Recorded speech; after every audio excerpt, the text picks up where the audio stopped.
My eyes. About my eyes. My eyes. So just something about my eyes. Okay, basically we're talking about eyes, I assume, anyway, yeah? Very interesting subject, talking about eyes. Okay, color of my eyes, it's black. My eyes are dark, nearly black. I think they're sort of blue, greyish, not really sort of normal colour. Well, my eyes, I think, are probably a hazy colour, something like that. I'm Asian, so my eyes is black. Well, I wear glasses and I have blue eyes. My eyes are very weak. I'm grateful to God for the gift of them, and that's it. It's only the last couple of years I started to wear glasses. I wear contacts because I like my eyes. I don't wear glasses. I'm in need of glasses. I used to have really bad eyesight, so I did LASIK surgery.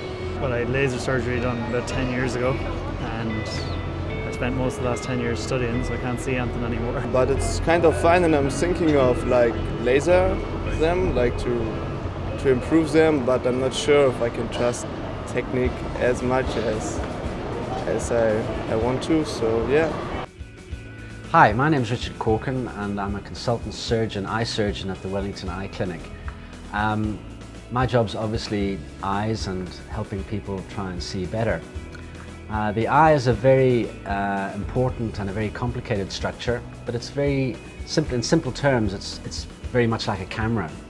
And it works very similarly to a camera, except that the message, instead of going onto a film, gets relayed to the brain where it's interpreted. But there are lots of things in the camera that can go wrong, there's lots of things in the eye can go wrong, and we try and help to solve them.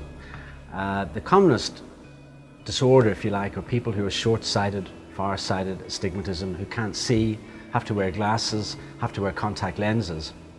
And we have situations where we've got procedures that we can alter that. Probably the commonest thing that we do is laser treatment. And the laser treatment alters the surface of the cornea, which is the window of the eye, it's like the little lens on the front of the eye, changes the shape of that so that the rays of light coming into the camera, or at least into the eye, are focused on the retina, so that the image that goes to the brain is then in focus. But there are other matters, things. When the lens in the eye goes cloudy, it's called a cataract. And when a cataract forms, the light can't get into the eye, so people can't see. So we do an operation to replace that with an implant so that the light can go into the eye and can shine clearly and precisely on the retina, and again help people see. So those are probably the commonest things that we do, but we also see other problems related to glaucoma when the pressure goes up in the eye, and also in the retina, which is like the film in the camera.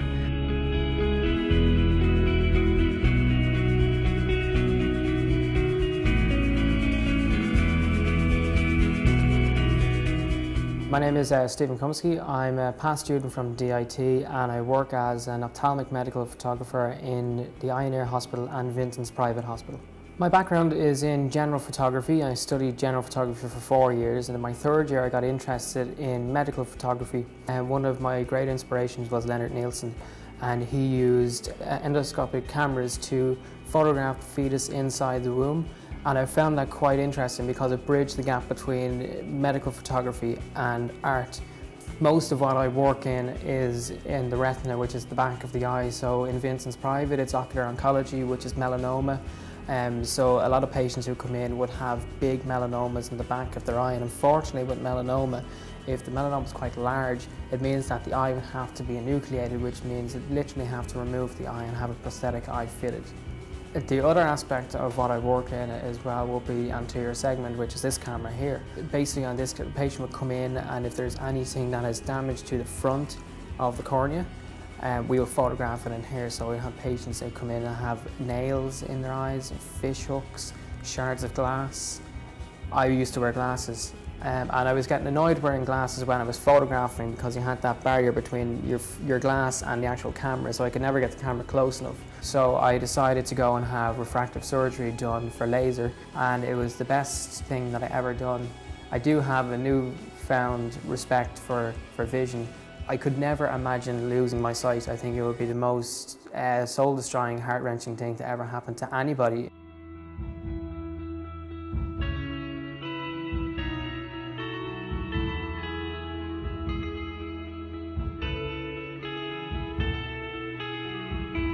My name's Mark Pollock. I'm an adventurer and a motivational speaker. I went blind in 1998 through a detached retina. I lost the sight in my only good eye in the space of 2 weeks. Losing my sight was the worst thing by far that had ever happened to me. Life up to that point had been pretty good. I went from this person with a really strong identity, student, graduate, person in the city, international rower, to someone who had nothing. I didn't deal with it particularly well. I denied what was going on.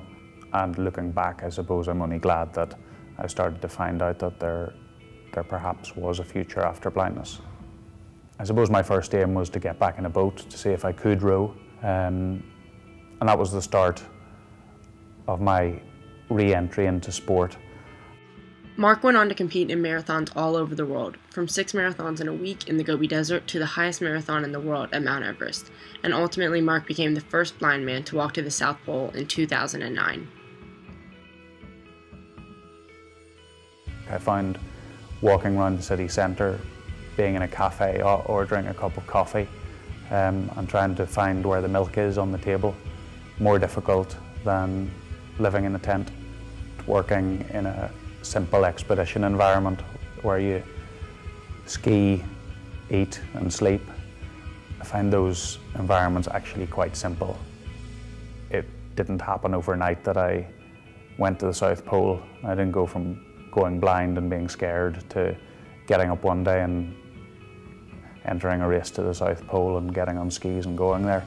It took very, very small steps along the way, and a lot of people demonstrating to me and showing me that there was a future, that there were blind people out there doing it and doing things better than I ever was doing whenever I could see.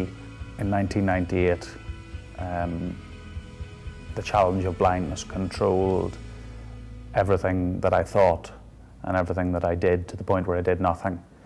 And over the following decade, the challenge seemingly was about blindness, but in actual fact it was about getting on with living and filling my life with things that were exciting, important, and inspiring to me. So it's not about blindness, it's about life.